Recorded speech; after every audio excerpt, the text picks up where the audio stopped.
we're going to use our Catherine database as an example to run some basic queries. To create a query, we're going to click Create up here on the ribbon, open our Create ribbon, and then click Query Design. Our first choice here is to choose what table to add. I'm just going to start with the patient table. Remember that we can add additional tables to the screen by clicking Show Table up here on the ribbon. All I'm doing right now while I'm talking is just expanding this box. Apparently I'm going to have to hold my mouth right to get it to work here, so that I can see all of the fields without having to scroll down. My mouse is playing tricks on me today. There we go. So for this first query, I'm just going to add last name, first name, birth date, and email. If you happen to put these in an order that you weren't intending, you can always click and move them. So if we want first name before last name, we can click and move those here. Or if you decide you want to add another field and you don't want to add it at the end, you can click and drag and drop that right into place. So the first thing we're going to look at is an attempt to get email addresses for all of our patients. So we don't have email addresses for all of our patients. We have some of them, but we have the phone number here. So if we wanted to see the ones that do not have email addresses, if you recall, the database term for blank is null.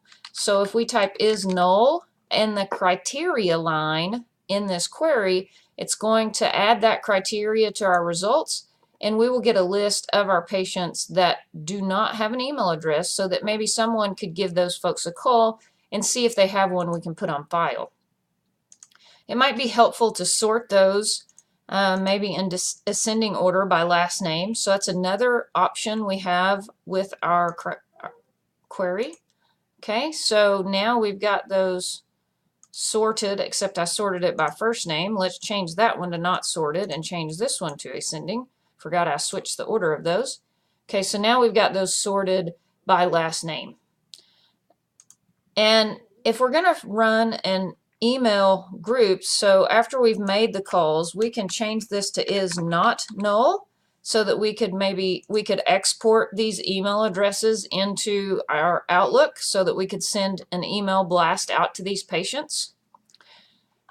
We could possibly look at something like running a special for only folks who have an email address. We're going to send an email and who might have been born before, let's say, 1958.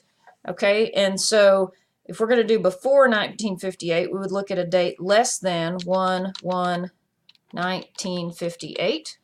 And when we run that, now we've narrowed our results even more. And so these patients meet the criteria of having a birth date before 1958 and having an email address.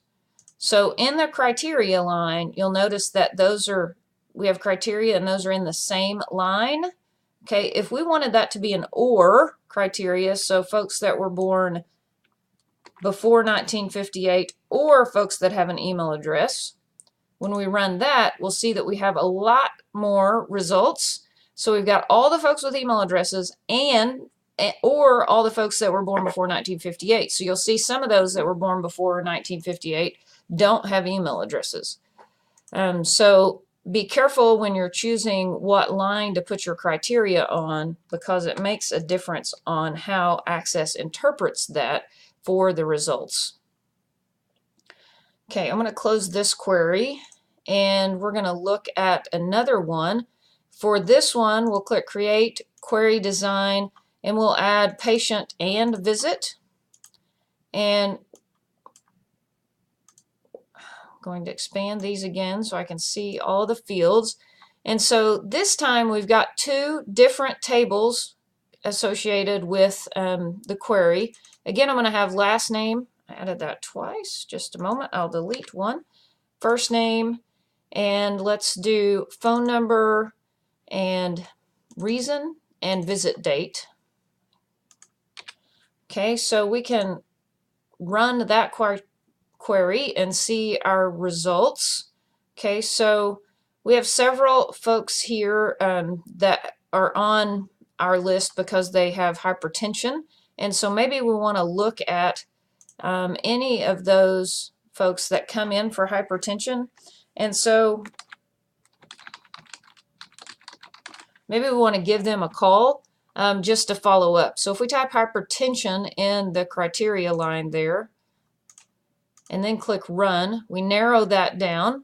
And you can see that some of these folks visited at different dates, and maybe we want to see the folks that came in with hypertension in 2016. So if the hypertension and they came in 2016, we would have to add criteria to the visit date as well. And so if we want the entire year of 2016, we would have to add a between date criteria here. So I'm going to open that up, between 1/1/2016 and 12/31/2016. And that's 13, not 31. 12/31/2016. And now we'll see that those results are narrowed even further.